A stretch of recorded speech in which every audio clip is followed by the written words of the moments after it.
Hello, this is Mark Selinsky of Kensington Security Consulting, and today I will offer you some key points from my latest book, Cauldron of Terror, Hamas, Israel, and the World. Let's go straight to it. October 7th, 2023 changed the Middle East and the world. It was a slaughter unlike anything the Jewish world had experienced since the Nazis. You know that. Well, let me offer you a take on the attack and its after effects that I discuss in the book. But I want to emphasize two elements that I think are of great interest to this audience. First, I will discuss the counterterrorism strategy and how effectively it was applied to Hamas. Second, I will address how Hamas is defined. Others and I suggest that Hamas is what it is, not what we want it to be. Third, I will examine the global response to the attack. I think it shocked most of us. Almost immediately, Israel, the victim, became the genocidal victimizer. What were Israel's counterterrorism policies? In mandated Palestine, the British faced challenges from Arab hit-and-run tactics targeting British and Jewish interests and pursued an unconventional response. They found their solution in Captain Charles Orda Wingate and sent him to Palestine in 1936 to suppress the Arab rebellion. The uprising was led by Arab nationalists and some Islamists and involved Arab fellahin, or peasants. His legacy has endured across generations. Moshe Dayan studied directly under Wingate, adopting his unconventional tactics and style. Dayan and other platoon commanders learned ambush and nighttime attack techniques. Elements of Wingate's strategies and tactics remain a core part of the IDF's doctrine today and have also influenced U.S. counterinsurgency strategies since September 2001. Wingate's doctrine of unconventional warfare in Palestine was based on four key pillars: a focus on the population, harsh measures against enemies, extensive intelligence, and the ability to seize and hold the initiative. First, his doctrine prioritized a population-centered approach that included efforts to protect civilians not involved in militancy. This strategy mirrored what the United States attempted in Vietnam and Afghanistan, where it proved considerably less effective. The idea behind this population-focused strategy was that killing civilians would be counterproductive and could create more militants. Angry and alienated citizens are more likely to support terrorist groups. Wingate influenced Dayan, who, many years later, would adopt a more conciliatory attitude toward non-hostile Arab populations to win their respect and support for cooperation. This did not work with Hamas. They saw Israeli efforts to employ, feed, and medically treat Gazans as concessions and weaknesses. Hamas exploited this by placing weapons depots in kindergartens, mosques, and hospitals, making it harder for Israel to protect noncombatants. A second aspect of Wingate's doctrine was the harsh, sometimes brutal treatment of militants. This severity enabled the SNS to maintain control at night.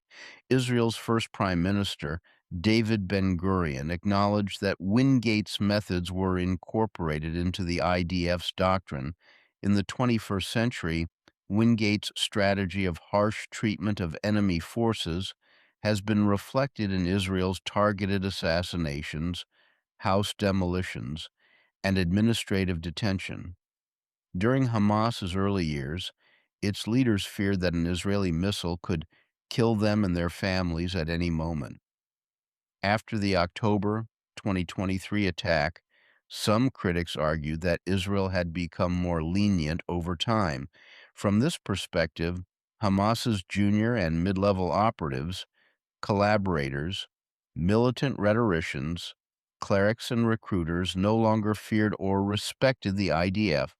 A third element of his strategy emphasized the importance of strategic and tactical intelligence.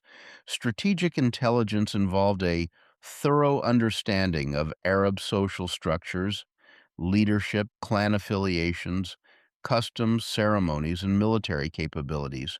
Wingate highlighted the importance of regional and cultural knowledge among his officers. He also emphasized the importance of current actionable tactical intelligence. The October 7th attack came as a strategic surprise. The tactical information was out there but was not interpreted correctly. A fourth element of Wingate's doctrine was seizing the initiative, which required Jews to leave the safety of their settlements to confront their Arab enemies. Jewish Palestinians would determine the timing, location, type, and scale of the attack to keep the enemy off balance and unable to anticipate the next move. Israel lost the initiative to Hamas and became reactive to attacks. Wingate's innovative approach to doctrine and strategy is still celebrated, with Israelis calling him friend or haver in Hebrew. However, the events of October 7th raised questions about how far the IDF had strayed from Wingate's core principles. Okay, that is the exegesis of Wingate's counterterrorism strategy. Now let's turn to Hamas. What is Hamas? Key question, because there was not a clear understanding in many political and military circles. Hamas, an acronym for Harakat al-Muqawama al-Islamiyah, or Islamic Resistance Movement, is defined as a terrorist organization, a national liberation group, a religious social movement, an Islamo-fascist force, and a counter-entity. The Council on Foreign Relations describes it as a militant offshoot of the Islamic Brotherhood. The Brotherhood promoted a radical form of Islam, often referred to as Islamism. I call Hamas an Islamo-fascist organization. Some people don't like the term Islamofascism, but I think it is the most effective way of communicating the essence. Islamofascism describes a blend of radical Islam and militant authoritarianism. It has made its position on Israel clear. It must be destroyed. All its authoritative documents stress this. Most of them offer homicidal anti-Semitism. It is a product and exponent of the Islamic Brotherhood. There is a 1988 charter and a 2017 revision.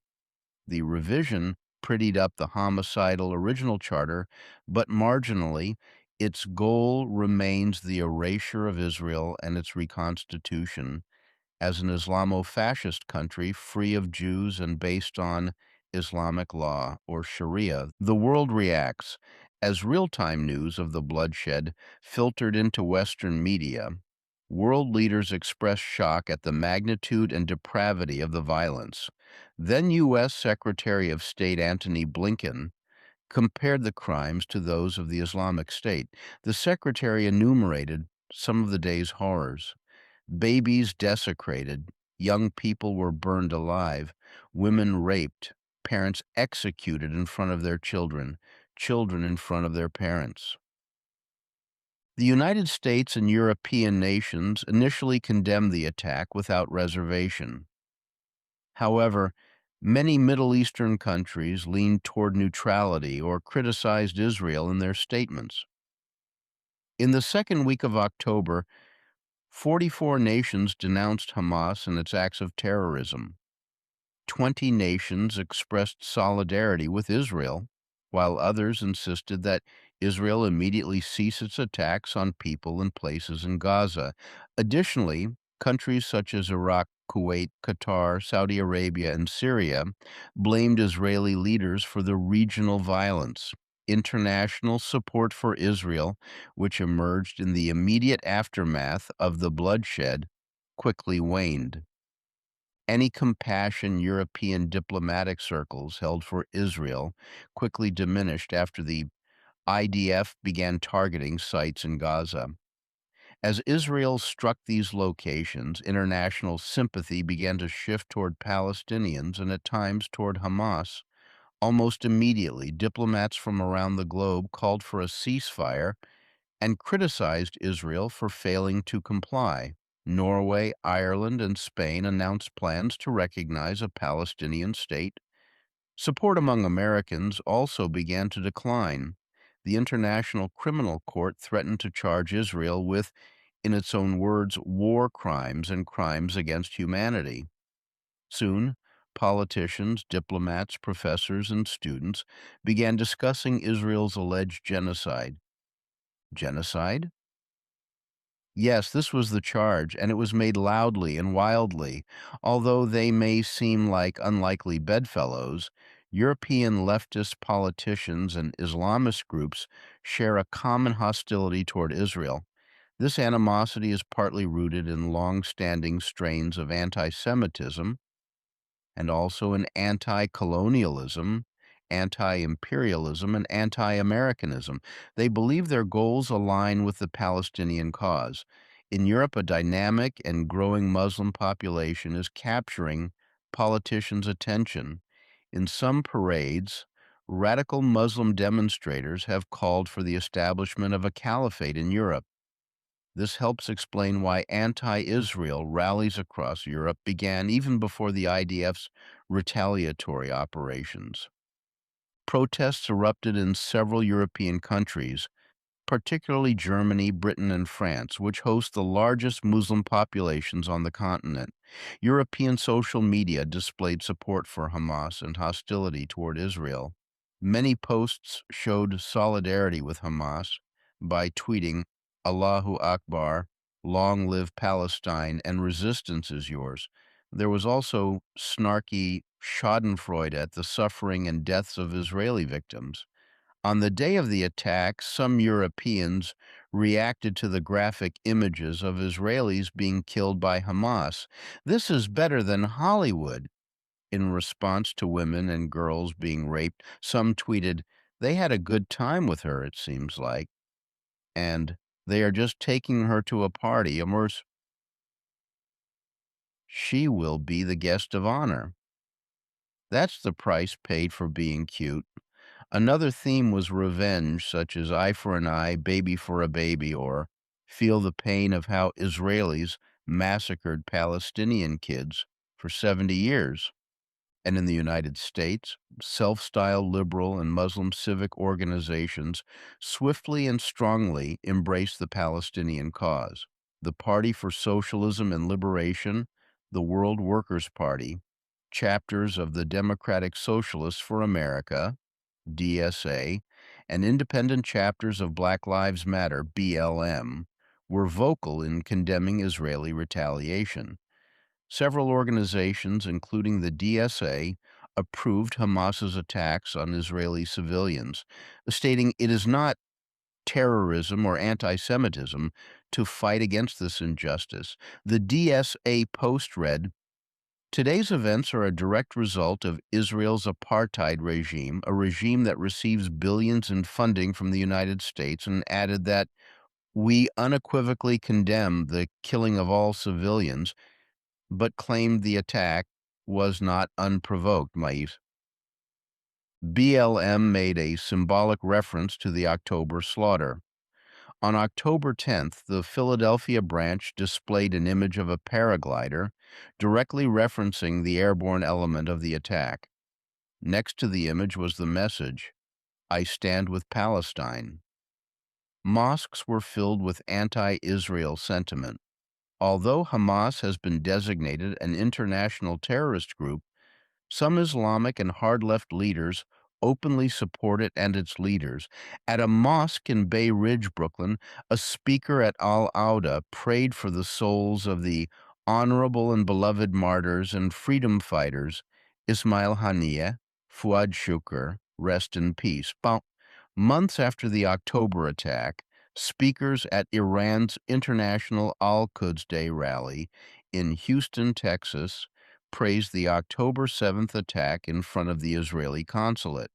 Okay, what are the takeaways from the attack and the response? First, why did public opinion turn so quickly towards hostility to Israel? I can only speculate, and you may have your ideas. I think the anti-Semitism was subsurface for many years. In Europe, it has been trenchant for millennia. It has been expressed in different forms.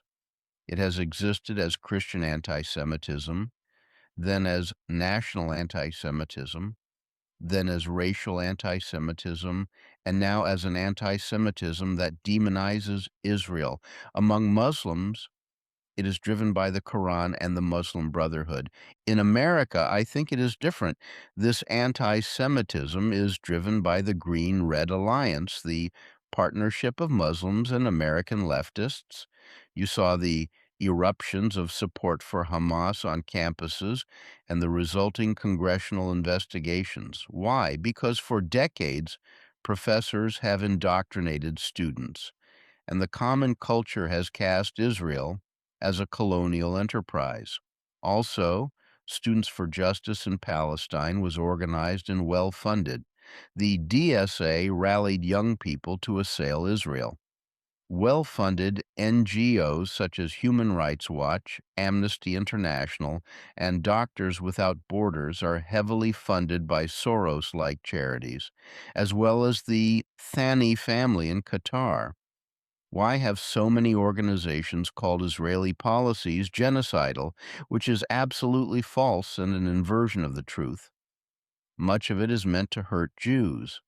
Douglas Murray talks about this. So I'll put the second takeaway in question form.